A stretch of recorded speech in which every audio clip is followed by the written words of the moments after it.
हाँ जी class, very good evening to all of you. आज हम करने वाले हैं नेचुरल रिसोर्सेज चैप्टर के एनसीईआरटी के क्वेश्चन आंसर्स डिस्कस करेंगे। तो कुछ के आंसर्स हमारे पास नोट्स में ऑलरेडी हैं और कुछ के आंसर्स मैं आपको लिखवाऊंगा, डिक्टेट कराऊंगा। तो एक एक करके हम चलते हैं, क्योंकि पिछले लेक्चर में हमने इस चैप्टर को अंडरस्टैंड किया था, स्टडी किया था।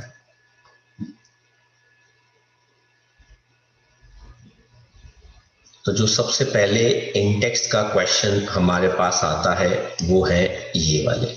तो अगर आप एनसीईआरटी का पेज को देखें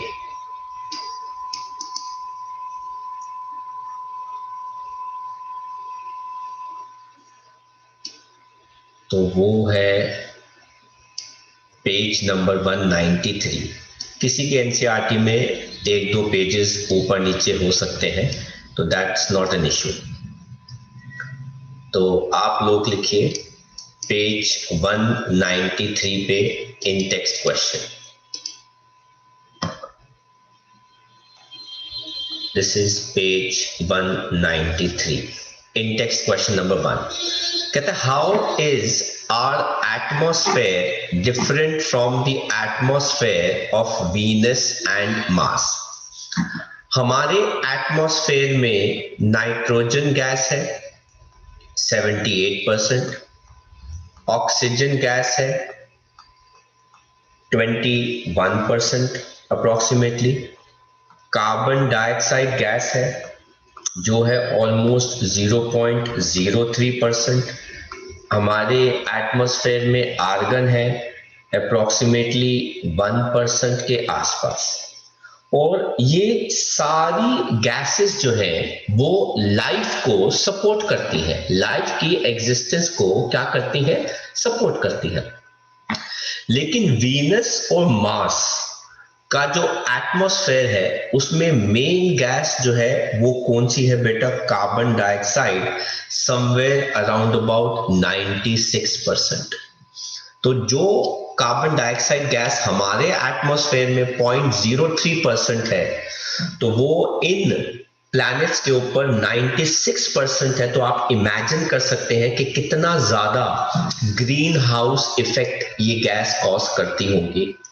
और मैं आपको एक और चीज बता दूं कि सब बच्चों को लगता है कि which is the hottest planet, by any idea? Mars. लोगों को लगता है इट इज मर्क्यूरी, क्योंकि वो सन के सबसे पास है। But the hottest planet is Venus, क्योंकि उसके एटमॉस्फेयर में 96% कार्बन डाइऑक्साइड है, जिसकी वजह से एक्सटेंसिव ग्रीन हाउस इफेक्ट है। तो जरा लिखिए बेटा इसका आंसर। देखो, earth's atmosphere consist of following gases. ये नाम और उनकी परसेंटेज कॉपी कर लो, आपको याद करने की जरूरत नहीं है, but oxygen and nitrogen and carbon dioxide तो होना चाहिए। Earth's atmosphere consists of following gases which makes life sustainable on Earth. Which makes life sustainable on Earth. Sustainable slash possible on Earth. Full stop. Next paragraph से लिखो, whereas atmosphere of Venus and Mars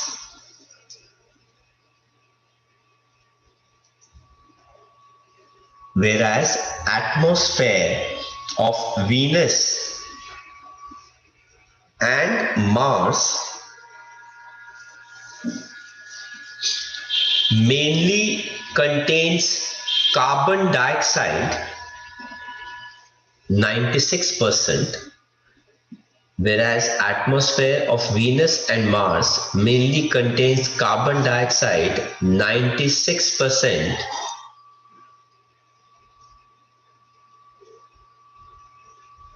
which does not support life, in fact, causes greenhouse effect,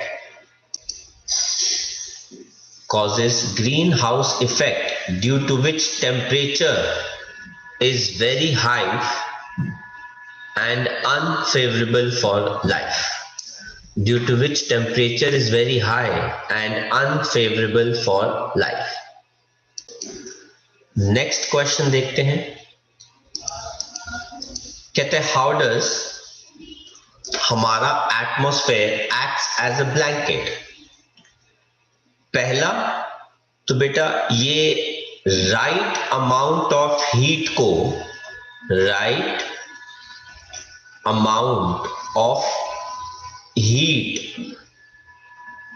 को बेटा enter करने देता है of सन. मतलब सन की सारी हीट हमारे अर्थ के एटमॉस्फेयर में एंटर नहीं करने देता है. आधी को करने देता, बाकी आधी ऑलमोस्ट रिफ्लेक्ट बैक कर जाती है. दूसरा, एसेंशियल गैसेस को एस्केप नहीं करने देता. Essential gases like N2, O2 etc. Do not escape, उनको पकड़ के रखता है. और तीसरा बेटा ओजोन लेयर है which protects us from harmful UV radiation,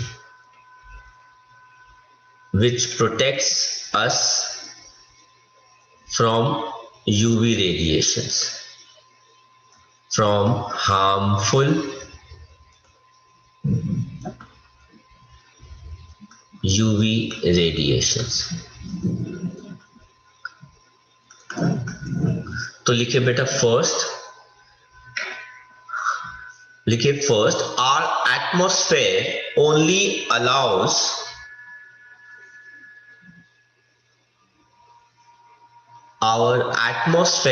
only allows the right amount of heat from sun. Our atmosphere only allows the right amount of heat from sun,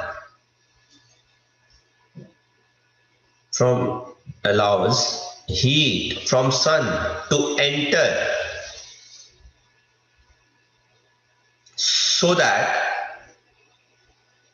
a proper range of temperature is maintained,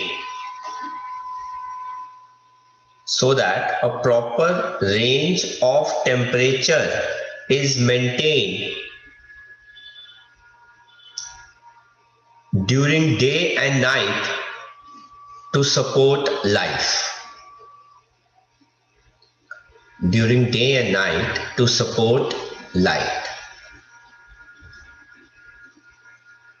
First.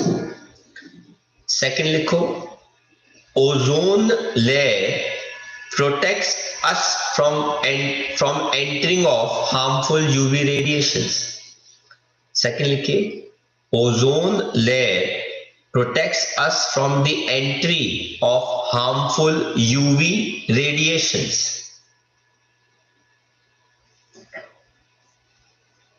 And third लिखिए, life essential gases like N2 and O2 do not escape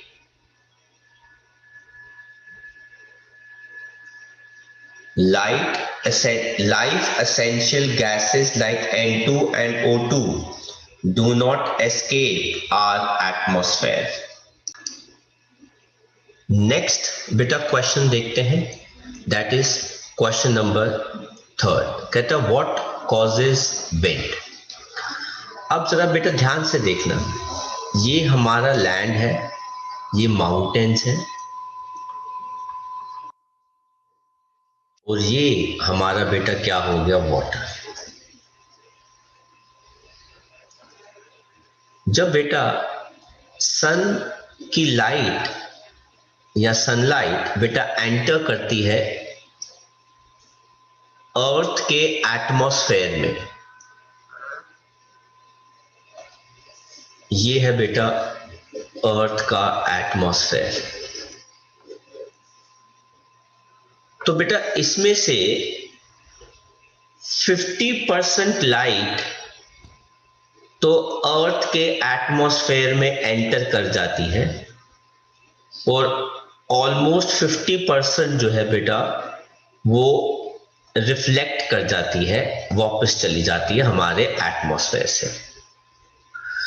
अब इस 50% heat में क्या होता है, air land के जो ऊपर होती है बेटा वो गर्म हो जाती है जल्दी, तो वो राइज करने लगती है। और वाटर के ऊपर जो एयर होती है बेटा वो इतनी जल्दी गर्म नहीं होती, इसलिए वो कोल्ड होती है। तो जब ये एयर राइज करती है तो बेटा यहां पर क्या क्रिएट हो जाता है, लो प्रेशर, जिसकी वजह से ठंडी एयर जो है बेटा वो कहां पे मूव करना शुरू कर देती है, गर्म हवा के उधर। इससे विंड जो होती है वो क्या करती है, फ्लो होती है, मूव करती है ना। तो मूविंग एयर को हम क्या कहते हैं, विंड कहते हैं। तो जरा लिखो बेटा इसका आंसर थर्ड का, moving air is known as wind. आगे लिखो, when heat radiations from sun, when heat radiations from sun enters earth's atmosphere, enters earth's atmosphere, comma, the air above land heats up faster, the air above land heats up faster and rises, the air above land heats up faster and rises, bracket में creates low pressure, bracket बंद, bracket में creates low pressure, bracket बंद,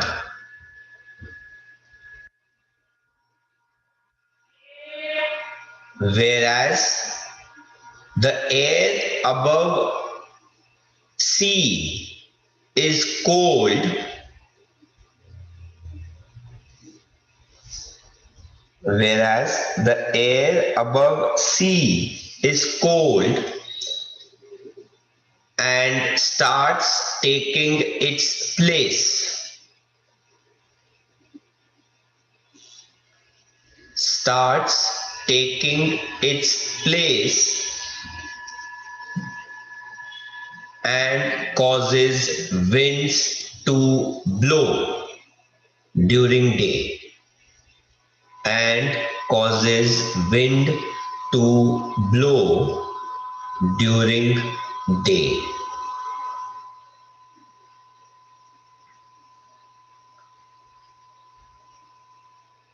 Full stop. Therefore, during daytime, wind blows from sea to land. Therefore, during daytime, wind blows from sea to land.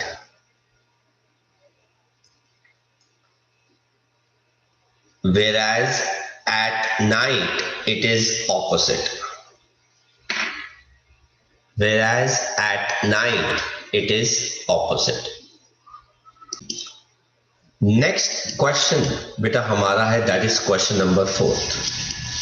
कहता है how are clouds formed. अब बेटा दोपहर के time में या सारा दिन में, डे टाइम में, sea water, ocean water, river water, lake water, ये सारा इवेपोरेट करता रहता है और इवेपोरेट करने की वजह से बेटा ये हीट होके राइज अप करता रहता है। जैसे जैसे ये वाटर वेपर जो है वो हवा में ऊपर राइज करते रहते हैं बेटा, टेम्परेचर फॉल करना शुरू कर देता है और बाद में यही वाटर वेपर कंडेंस करने लगते हैं।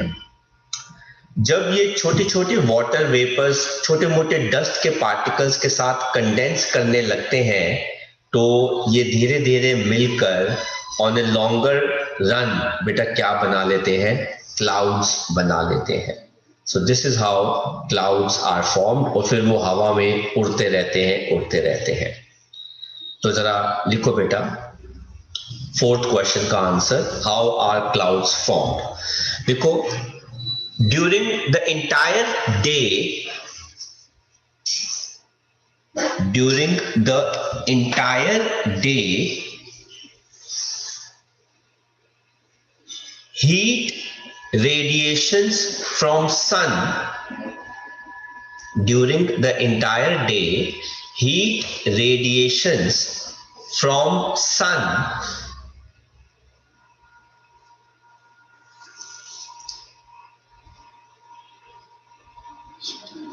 evaporate water from different water bodies into water vapor. During the entire day, heat radiations from sun evaporate water from different water bodies into water vapor. Full stop. These water vapors keep rising in air. These water vapors keep rising in air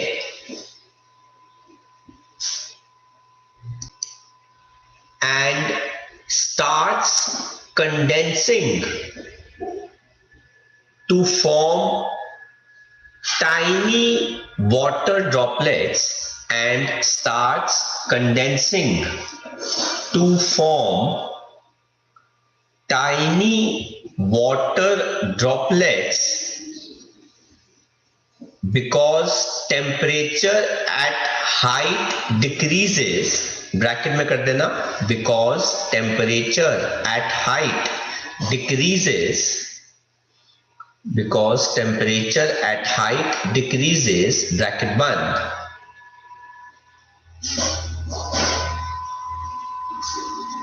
and later combines to form clouds. हाँ जी भाई, fifth question कहते हैं 3 humans की activities बतानी है जिनकी वजह से एयर पोल्यूशन होता है। तो बेटा क्या क्या एक्टिविटीज होंगी वो 3? सबसे पहला तो आ गया बर्निंग ऑफ फॉसिल फ्यूल्स, ये तो सबसे पहले आ जाता है जिससे मेजॉरिटी ऑफ पोल्यूशन है। Stubble burning. Burning of fossil fuels, हाँ जी। इसके अलावा burning of Stubble use of burning. harmful chemicals, use of harmful chemicals. बेटा केमिकल्स की बर्निंग नहीं होती है, इनफैक्ट एयर पोल्यूशन है। तो बेटा हम बात कर सकते हैं exhaust of thermal power plants, exhaust of thermal power plants है ना, वहां पे भी तो फॉसिल फ्यूल बर्न करता है, धुआं निकलता है। फिर स्मोक जो निकलती है फ्रॉम फैक्ट्रीज एंड इंडस्ट्रीज, ठीक है। Fourth, burning of dead plants and leaves, जो बेटा हमारे घर के आसपास जो पार्क्स होते हैं वहां पे कुछ कभी कभार जो फार्मर्स होते हैं, जैसे अब आपको पता ही है कि है ना, तो फार्मर जो है वो लीव्स बर्न करते हैं, जिसकी वजह से बहुत पोल्यूशन हो जाता है। तो ये 4 मेन रीजंस है एयर पोल्यूशन कॉज करने के। तो आप इन चारों को कॉपी कर सकते हैं। तब तक हम आगे बढ़ते हैं और अगले पेज पे जाते हैं। ये नेक्स्ट पेज पे कौन से हैं हमारे क्वेश्चन आंसर्स? ये पेज 193 पे थे और अब हम आगे पेज नंबर 194 पे।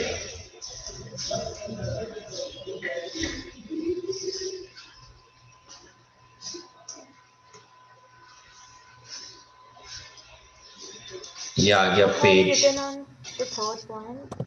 अच्छा बेटा, एक मिनट मैं दिखा।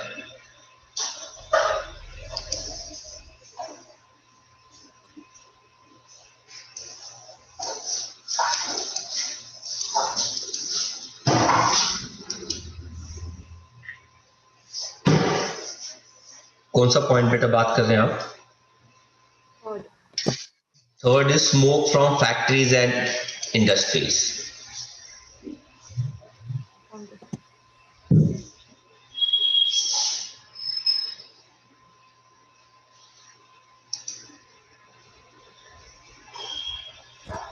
written, sir. Done? Yes, sir. Page 194 पे हमारे पास इन टेक्स्ट का क्वेश्चन है।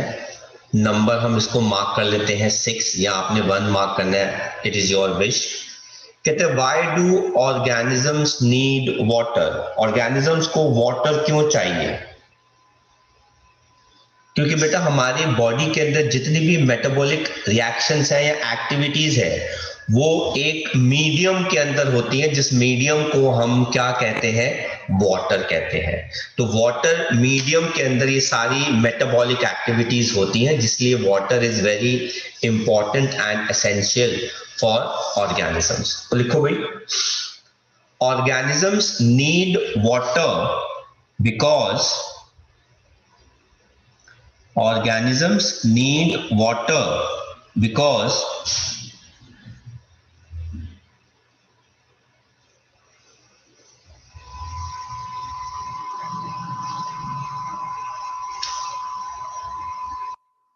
all metabolic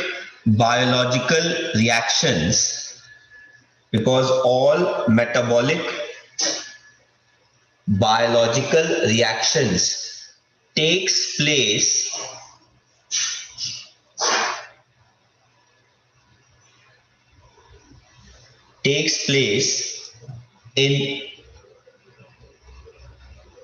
in water as a medium।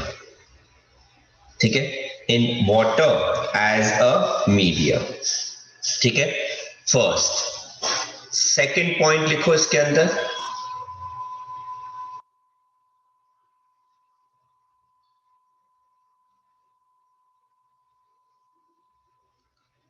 लिखो also various substances। Second point लिखो also various substances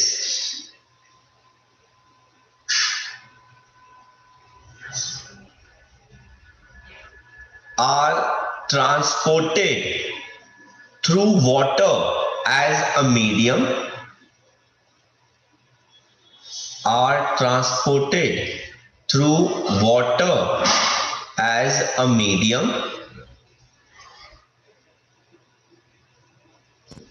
and third point लिखो इसके अंदर, it also helps to maintain temperature of the body. Second question कहता है what is the major source of fresh water हमारे city, town, village के अंदर जहां पे आप रहते हो? भाई हमारे जहां पे हम रहते हैं, अब बेटा अगर हम विलेजेस में रहते हैं तो फ्रेश वाटर बेटा कौन सा होता है? अंडरग्राउंड। लेकिन हम तो बेटा अर्बन प्लेसेस में रहते हैं, तो बेटा यहाँ पे हमें फ्रेश वाटर जो है वो गवर्नमेंट प्रोवाइड करती है। है ना। But on the whole fresh water जो है बेटा वो कहाँ पे होता है, अंडरग्राउंड वाटर होता है। तो लिखो बेटा, major source of fresh water is underground water. ठीक है, कहते हैं next, do you know of any activity which may be polluting this fresh water. ऐसी कोई एक्टिविटी आप बता सकते हैं जो हमारे फ्रेश वाटर को पोल्यूट कर रही है, अंडरग्राउंड वाटर को पोल्यूट कर रही है। Fertilizers and pesticides and fertilizers. Use of fertilisers,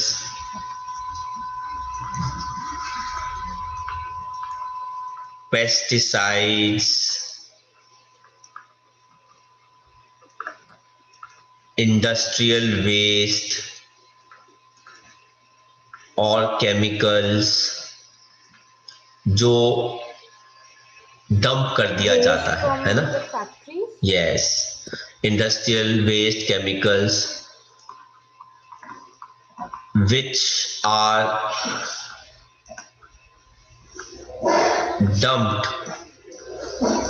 in river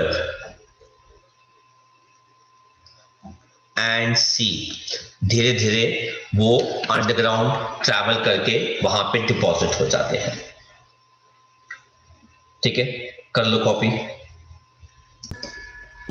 तो आगे बात करते हैं नेक्स्ट क्वेश्चंस की। तो 5 और 3 8 क्वेश्चंस हो गए हमारे।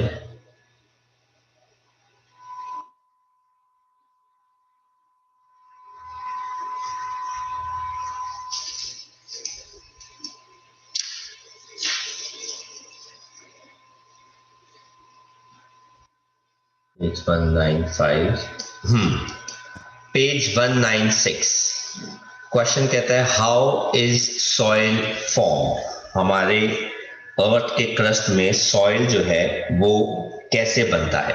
तो जैसा कि हमने पढ़ा था लास्ट क्लास में, हीट जो है वो रॉक्स को गर्म कर देती है, दिन में वो गर्म हो जाते हैं, वो एक्सपैंड करते हैं, रात को टेम्परेचर कम हो जाता है तो वो कॉन्ट्रैक्ट करते हैं। तो ये अनइवन एक्सपेंशन एंड कॉन्ट्रैक्शन जब काफी सालों तक चलती है तो बेटा उससे रॉक्स जो होते हैं बेटा वो क्या हो जाते हैं, क्रैक कर जाते हैं। फिर इन क्रैक में क्या घुस जाता है, पानी, जो इस क्रैक को और वाइड कर देते हैं और रनिंग वाटर जो होता है इसके ऊपर की लेयर को धीरे धीरे कट करके स्लो डाउन करके बेटा किस में बदल देता है, सॉइल में बदल देता है। इसके अलावा कोई माइक्रो ऑर्गेनिजम्स भी होते हैं जो इन रॉक्स के सरफेस के ऊपर ग्रो करके उसको धीरे धीरे डिग्रेड करते हैं।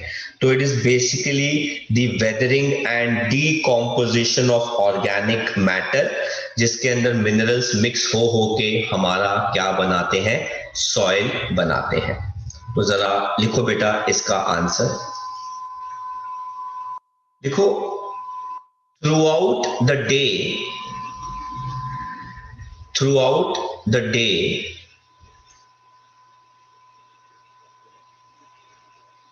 uneven heating and contraction of rocks. Throughout the day, uneven heating and contraction of rocks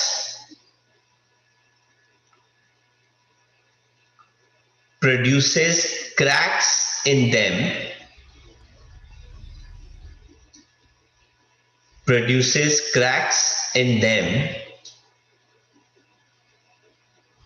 in which water gets filled,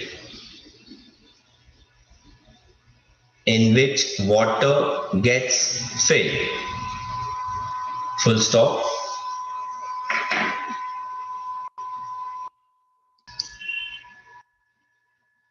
Over millions of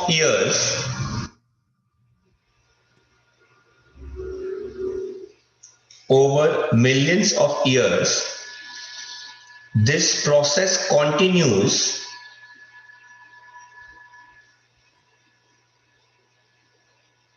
and water breaks the upper layer of rocks and water breaks the upper layer of rocks into microparticles.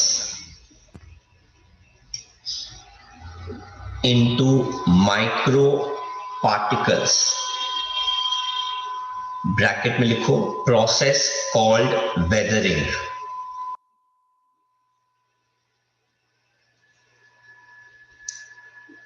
Process called weathering. Full stop. Moreover,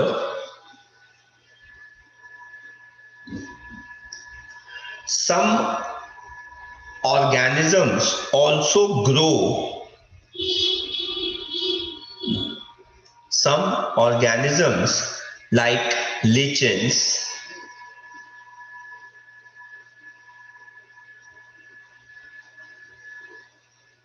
also grow on the surface of rocks and break them into smaller particles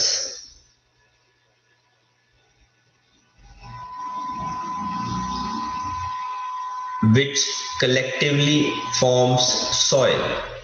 Repeat the last one. Also, some organisms like lichens grow on the surface of rocks and breaks them into finer particles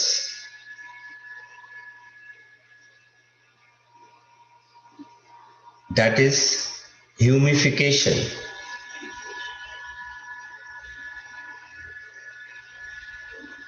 Full stop. और third लिखो moreover decomposition of organic matter. Moreover, decomposition of organic matter forms essential minerals which decomposition of organic matter forms essential minerals which gets mixed in this soil. Which gets mixed in this soil.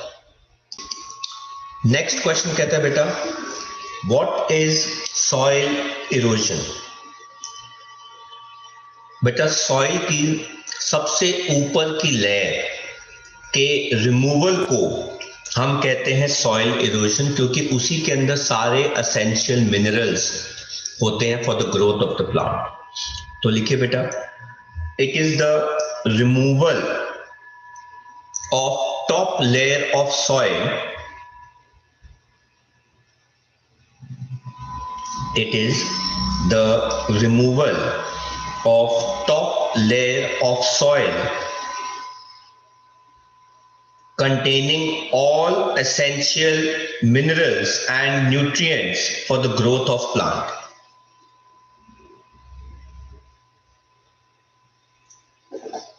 Containing all essential nutrients and minerals for the growth of plant. Full stop.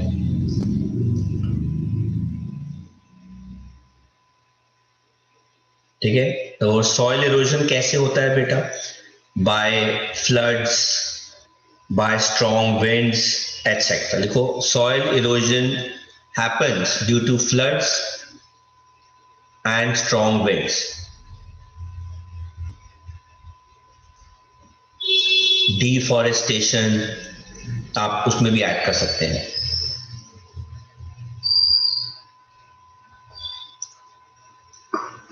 Third कहते हैं, what are the methods of preventing or reducing soil erosion?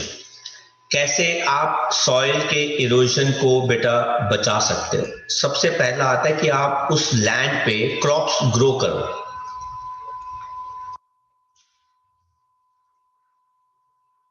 है ना, intensive cropping. जितना ज्यादा crop grow करोगे soil के अंदर fertility उतनी अच्छी रहेगी. ठीक है ना. देन दूसरा आता है टेरेस फार्मिंग, जो स्पेशली माउंटेन्स पे होती है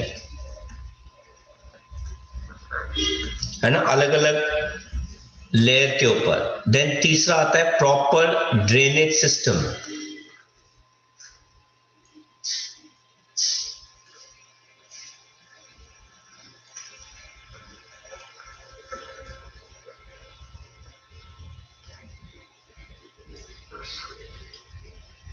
Afforestation and reforestation. हाँ जी बेटा, afforestation.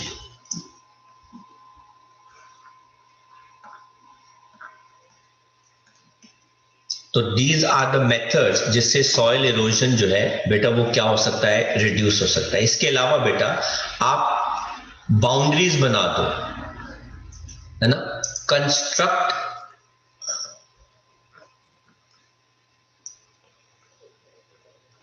Strong boundaries like wall, embankments, etc.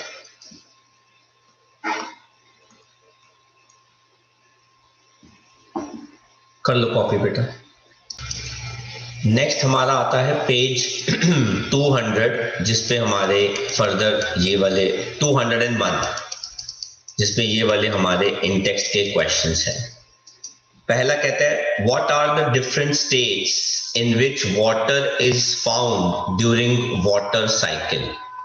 तो वो अलग अलग स्टेट्स कौन से होते हैं वाटर के, है ना। एक तो हमारा हो गया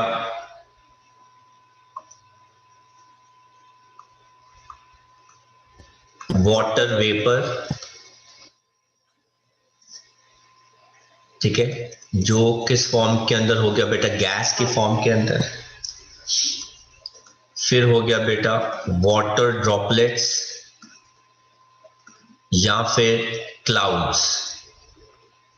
बेटा ये किस फॉर्म के अंदर हो गए, लिक्विड। एंड बेटा आइस, ये किस फॉर्म के अंदर हो गए, वाटर सॉलिड फॉर्म के अंदर। Name two biologically important compounds that contain both oxygen and nitrogen. आपको ऐसे कंपाउंड्स बताने हैं बायोलॉजिकली इंपॉर्टेंट कंपाउंड जिनके अंदर नाइट्रोजन भी हो और ऑक्सीजन भी हो। तो बेटा एक तो हमारे हो गए प्रोटीन्स, ठीक है, एंड दूसरे हमारे हो गए न्यूक्लिक एसिड, है ना। न्यूक्लिक एसिड में कौन होता है बेटा, डीएनए और आरएनए, ठीक है। थर्ड कहते हैं list any 3 human activities which would lead to an increase in carbon dioxide content air. तो ऐसी कौन कौन सी एक्टिविटीज है, एक तो बेटा ये हो जाएगा कंबशन ऑफ फॉसिल फ्यूल्स, ये तो हर जगह ही आता है, deforestation, combustion of fossil fuels, ठीक है। फिर दूसरा हो गया कटिंग ऑफ ट्रीज, डिफॉरेस्टेशन। अगर आप ट्रीज कट कर देंगे बेटा, ट्रीज तो ये होते हैं, है ना, जो कार्बन डाइऑक्साइड को कंज्यूम करते हैं, ठीक है ना, और खाना बनाते हैं, डिफॉरेस्टेशन हो गया। और burning of coal and petroleum, बेटा वो फॉसिल फ्यूल में आ जाएगा, है ना। और smoke from industries and factories, industry और फैक्ट्री, ये 3 एक्टिविटीज हैं, ठीक है। कर लो बेटा, साथ साथ में कॉपी कर लो। कहते हैं what is the green house effect, इसका मैं आंसर आपको अभी लिखा दूं। एंड कहते हैं what are the 2 forms of oxygen found in atmosphere. बेटा वो होता है ऑक्सीजन गैस, जिसको हम क्या लिखते हैं, O2, और दूसरा होता है बेटा ओजोन गैस, जिसको हम क्या लिखते हैं, O3। ये कॉपी कर लो और उसके बाद हम 4th क्वेश्चन का आंसर लिखते हैं। तो लिखिए बेटा फोर्थ क्वेश्चन का आंसर कि what is green house effect. अब जैसा कि बेटा हम जानते हैं कि कंबशन फ्यूल्स का, फॉसिल फ्यूल्स का बहुत ज्यादा होता है क्योंकि हमारी एनर्जी नीड है। इनकी वजह से जो मेन गैसियस प्रोडक्ट निकलता है बेटा वो है कार्बन डाइऑक्साइड। कार्बन डाइऑक्साइड का कंटेंट या परसेंटेज हमारे अर्थ के एटमॉस्फेयर में अगर धीरे धीरे ज्यादा होने लगा तो बेटा कार्बन डाइऑक्साइड गैस की एक प्रॉपर्टी होती है कि वो सन की हीट रेडिएशंस जो होती हैं, स्पेशली कौन सी वाली, इंफ्रारेड रेडिएशंस, उनको ट्रैप करता है। CO2 gas can trap heat radiations. वो हीट रेडिएशंस जो हैं स्पेशली कौन सी होती हैं बेटा, इंफ्रारेड रेडिएशंस।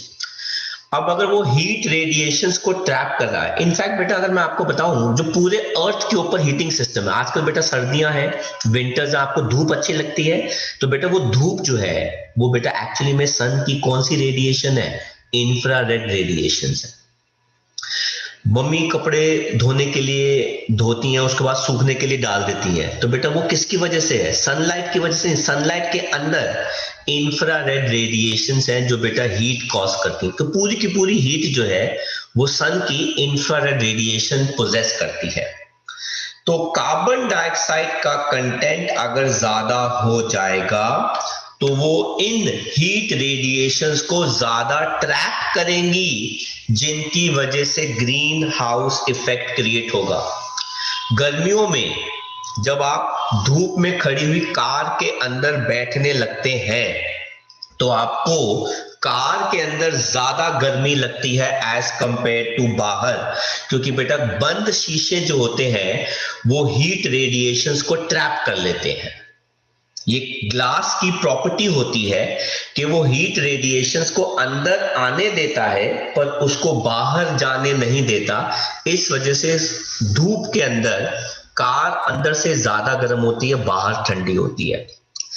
जहां पे बर्फ बहुत पड़ती है वहां पे लोग ग्लास का हाउस जरूर बनाते हैं, क्योंकि ग्लास के हाउस के अंदर वो बेटा प्लांट्स को ग्रो करते हैं, क्योंकि वो नेचुरल हीट जो होती है सन की ट्रैप करते हैं ताकि प्लांट्स को अच्छे से हीट टेम्परेचर जो है वो मिल सके। तो अगर कार्बन डाइऑक्साइड का कंटेंट अर्थ के एटमॉस्फेयर में ज्यादा हुआ तो वो हीट रेडिएशंस क्या कर लेगी, ट्रैप, जिससे हमारे अर्थ के ओवरऑल सरफेस का टेम्परेचर इंक्रीज कर गया तो बेटा पोलर आइस कैप्स कर जाएंगे मेल्ट और सी लेवल बढ़ जाएगा। It is as simple as कि जो लोग ग्राउंड फ्लोर पे रह रहे हैं बेटा उनके घरों तक पानी घुसना शुरू हो जाएगा। तो ये इतना खतरनाक हो सकता है। तो there is nothing ground floor. Ground floor जो है वो एक क्या बन के रह जाएगा, हिस्ट्री बन के रह जाएगा अगर पोलर आइस कैप्स मेल्ट हो गए तो जरा लिखो बेटा, ग्रीन हाउस इफेक्ट। देखो, combustion of fossil fuel, combustion of fossil fuels releases carbon dioxide gas in atmosphere. Full stop. This CO2 gas has property to trap heat radiations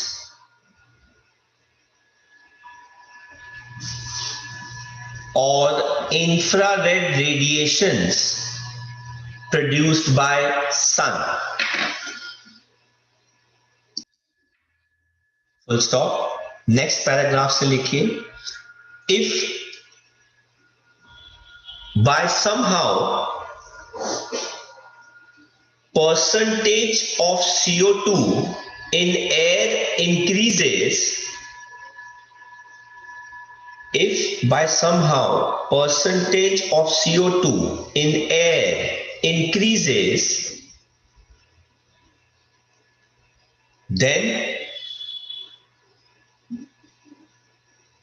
it will trap more heat radiations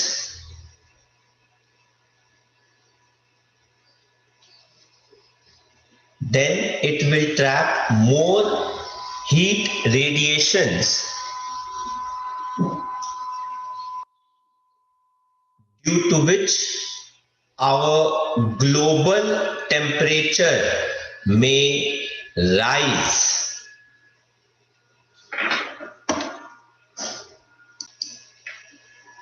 Full stop. This rise of temperature, this rise of temperature of our Earth's atmosphere by increased level of CO2 is called greenhouse effect. तो हम बात करते हैं exercise के question answers की।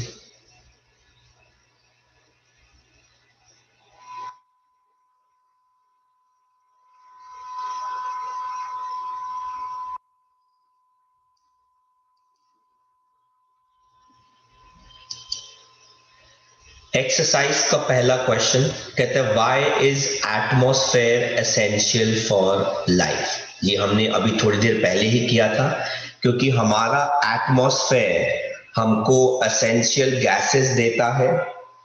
दूसरा, ये right amount of heat को हमारे सरफेस तक पहुंचने देता है जिस टेम्परेचर रेंज में लाइफ पॉसिबल है। और तीसरा, ओजोन लेयर की हेल्प से हार्मफुल यूवी रेडिएशन एंटर नहीं करते। सेकंड कहता है why is water essential for life. ये भी हमने अभी थोड़ी देर पहले ही किया है ना, क्योंकि सारी मेटाबॉलिक एक्टिविटीज हमारी बॉडी के अंदर एक मीडियम के अंदर होती है and that medium is what, water. दूसरा, ट्रांसपोर्टेशन हर सब्सटेंस का भी डिसॉल्व फॉर्म के अंदर होता है और वो किसमें डिसॉल्व होते हैं, वाटर में। और तीसरा, वाटर जो है वो हमारे बॉडी के टेम्परेचर को मेंटेन और क्या करता है, रेगुलेट करता है। तो ये हमने पहले ही कर लिए हुए हैं क्वेश्चन। थर्ड क्वेश्चन देखिए एक्सरसाइज का, how are living organisms dependent on the soil.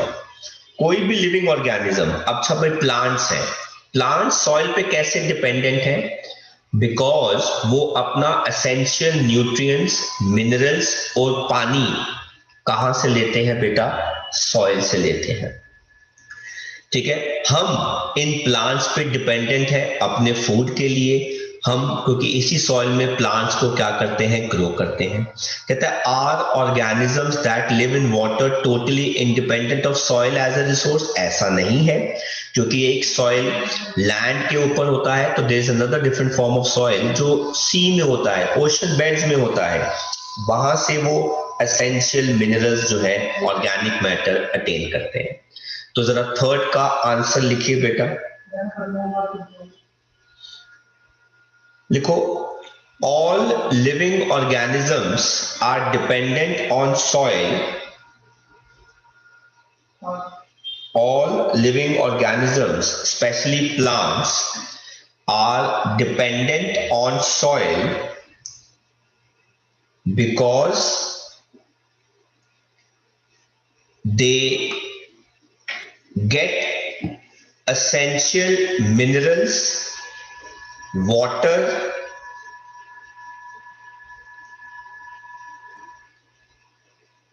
because they get essential minerals, water, and to some extent gases from soil.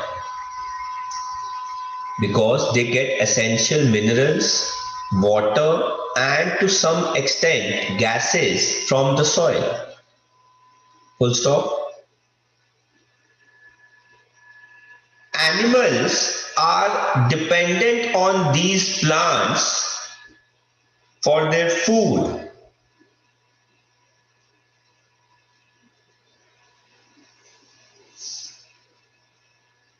Animals are dependent on these plants for their food.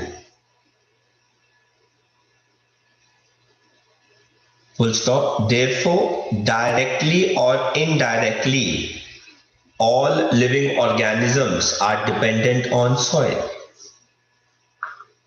Therefore, directly or indirectly, all living organisms are dependent on soil. Full stop. कहता है are organisms that live in water totally independent of soil as a resource? Not entirely. थोड़ा बहुत तो वो dependent है. लिखो aquatic organisms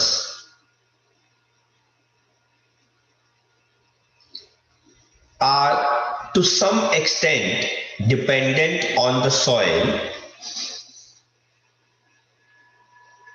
Aquatic organisms to some extent are dependent on the soil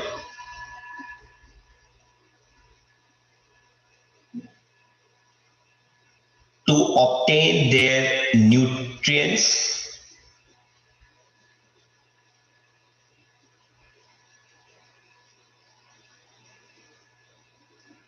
To obtain their nutrients from dead and decomposed organic matter.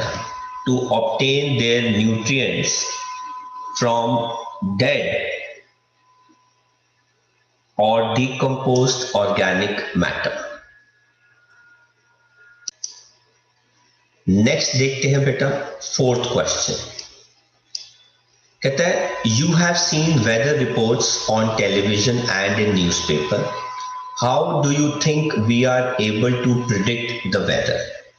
बेटा हमारा meteorological department होता है अलग अलग सिटीज के अंदर, अलग अलग स्टेट्स के अंदर बहुत सारे होते हैं जिनके पास अलग अलग इंस्ट्रूमेंट्स होते हैं जो बेटा क्या क्या चीजें मेजर कर सकते हैं. बेटा विंड की स्पीड, दिन रात, 2 दिन के लिए, 3 दिन के लिए, बारिश कब होगी कब नहीं होगी, कहाँ हो सकती है कहाँ नहीं हो सकती है, कहाँ पे तूफान आने के चांसेस है कहाँ पे तूफान आने के चांसेस नहीं है, एंड सो ऑन. तो वो सारी रिपोर्ट्स कलेक्ट करके बेटा टीवी और न्यूज़पेपर में क्या करते हैं, पब्लिश करते हैं. तो लिखो बेटा our meteorological department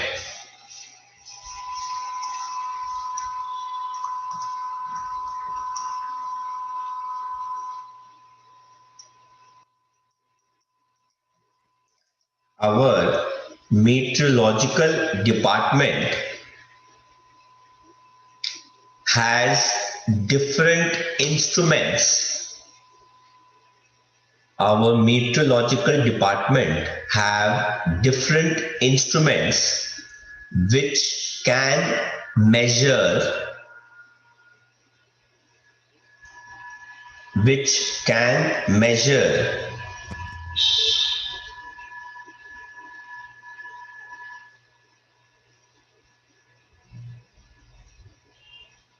pattern of wind, which can measure pattern of wind and wind speed, pattern of wind and wind speed, comma, minimum and maximum temperature of the day, minimum and maximum temperature of the day, comma, humidity,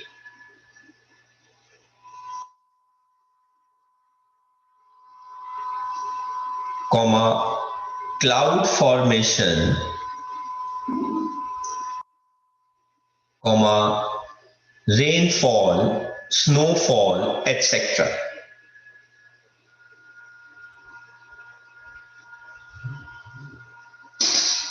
Snowfall, rainfall, etc. Full stop. These details are measured and later published on TV or in newspaper. Then हमारा next question है, fifth question. ये क्या कहता है? We know that many human activities lead to increasing levels of pollution of air, water bodies and soil. Do you think that isolating these activities to specific and limited areas would help in reducing pollution? है ना, जो हम हरकतें इस time कर रहे हैं, अगर हम इनको कम कर दें तो क्या ये पोल्यूशन जो है वो हमारा कम हो सकता है? तो answer is yes, to some extent. अगर हम ये एक्टिविटीज कम कर दें, है ना, जिस हिसाब से अभी हम एक्टिविटीज ये कर रहे हैं उस हिसाब से पोल्यूशन भी बहुत ज्यादा है, पर अगर हम इन एक्टिविटीज को कम करेंगे, not to a smaller extent but to bigger extent, तो जाके शायद हमारा पोल्यूशन, एवरेज पोल्यूशन जो होता है वो उससे कम होना शुरू हो जाएगा। तो लिखिए बेटा इसका answer, yes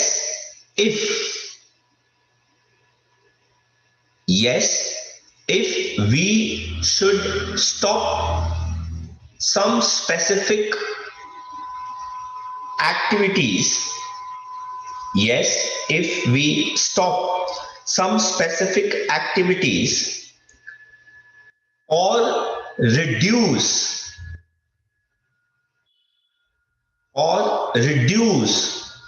most of our activities,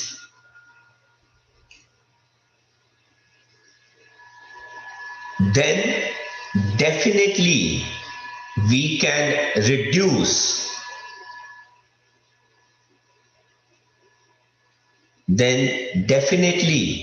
can reduce air pollution, water pollution and soil pollution to some extent. Air pollution, water pollution and soil pollution to some extent.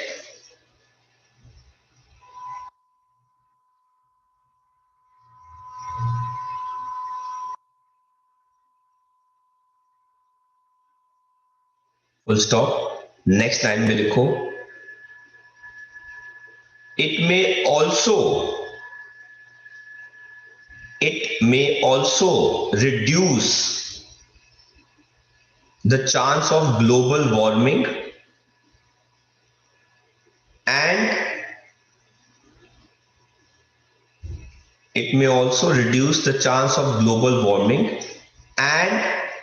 completion of ozone layer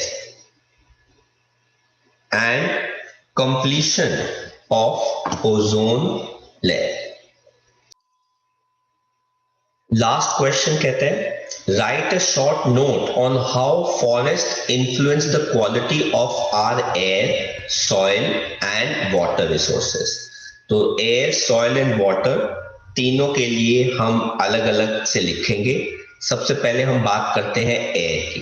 तो बेटा forest क्या करते हैं, air में से carbon dioxide जो हमारे लिए एयर पोल्यूटेंट है उसको ले लेते हैं, अपना खाना बनाते हैं और क्या रिलीज करते हैं, ऑक्सीजन गैस, जो बेटा हमारे लिए बहुत एसेंशियल है।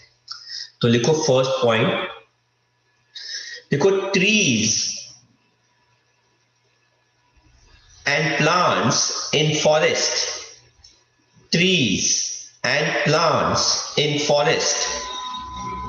or anywhere takes CO2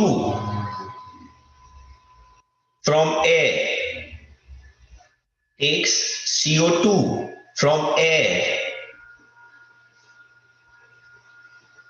to make their food and gives out oxygen gas.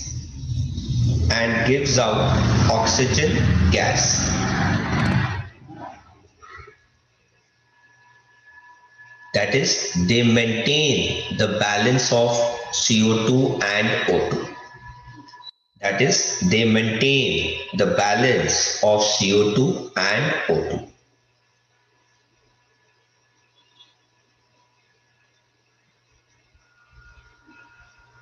ठीक है, full stop.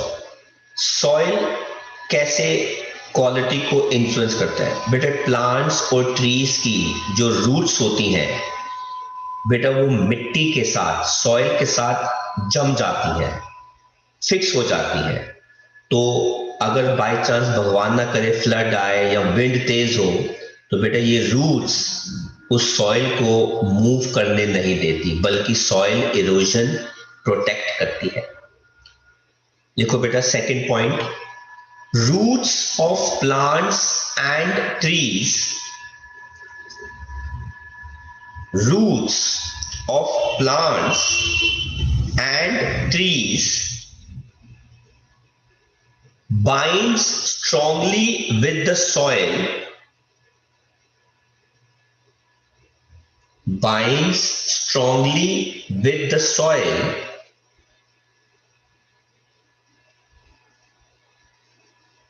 and prevents soil erosion during fast winds and floods, and prevents the soil erosion during fast winds and floods. Full stop. इसी में लिखो moreover,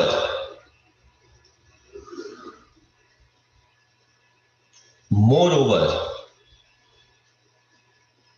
they also help in decomposing organic matter into simple molecules. They also help in decomposing organic matter into simple molecules which gets dissolved in soil, which gets dissolved or mixed in soil.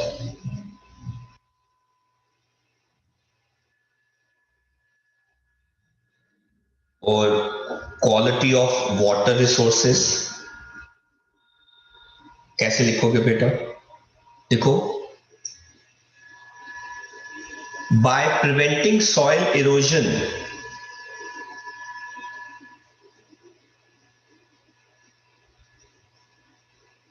and absorbing and releasing right amount of water, and absorbing and releasing right amount of water,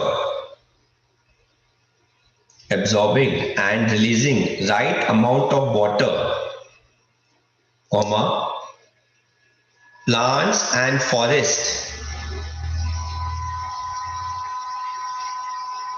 helps in restoring underground fresh water, helps in restoring underground fresh water.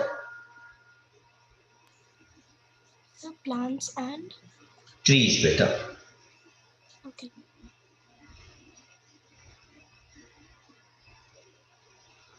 तो यहाँ पे हमारे NCERT के सारे question answers in text और exercise खत्म होती है। तो आई होप बच्चों आपको हमारा आज का ये लेक्चर जिसमें हमने सारे question answers natural resource chapter के डिस्कस किए अच्छा लगा। अगर अच्छा लगा तो लेक्चर को जरूर लाइक करना। अपने फ्रेंड्स के साथ भी आप इन लेक्चर्स को शेयर कर सकते हैं ताकि वो भी इनका बेनिफिट उठा सकें, अपने कॉन्सेप्ट को ज्यादा बेटर और स्ट्रॉन्ग बना सकें। इसके अलावा अगर आपका कोई भी डाउट है किसी भी क्वेश्चन, टॉपिक या चैप्टर को लेके तो आप हमें जरूर लिखें। मैं आपके डाउट्स को जरूर सॉल्व करूंगा, वो भी फ्री ऑफ कॉस्ट।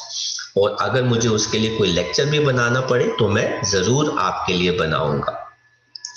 अगर आपको ऐसे ही रेगुलर अपडेट्स और नोटिफिकेशंस चाहिए हमारे अलग अलग चैप्टर्स के, लेक्चर्स के और आगे की बड़ी क्लासेस के लिए भी, तो आप हमारे चैनल को जरूर सब्सक्राइब कीजिए, क्योंकि बहुत सारे लेक्चर्स अगली फ्यूचर क्लासेस के लिए ऑलरेडी अपलोड हो भी चुके हैं और नए नए लेक्चर्स अपलोड हो भी रहे हैं। तो मिलेंगे बहुत जल्दी एक नए लेक्चर के साथ। Till then take care, study hard, bye bye and thank you watching for our video. Bye bye.